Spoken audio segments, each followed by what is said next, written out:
What a lot of beginners do when they start out in the space is that they say, well, it's $1,000 for this service.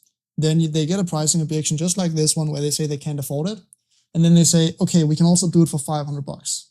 They still get an objection. Okay, we can also do it for $200. The problem with that is that you make your service look way less valuable when the price all of a sudden goes from $1,000 to $200. And that creates a bunch of concerns in every single prospect that you will ever hop on a call on if you do that. Instead, you can do multiple different things in order to solve it. The first thing you can do is that you can give them a different package, a different tier.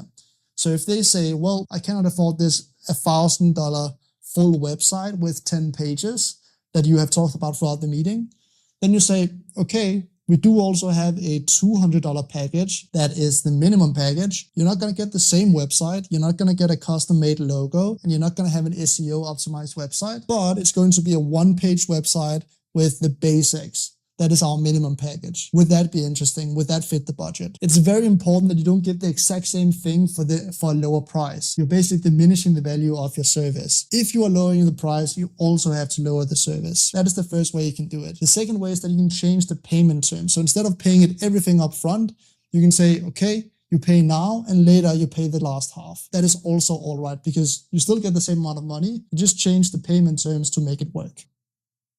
So only $250 after you actually want to continue. All right. What if is it possible to charge me $1,000 and then we just do 20% of all the jobs that come in and pay you back off that? You can double the price. Pay you $1,000, but pay 20% back on the jobs? Yeah.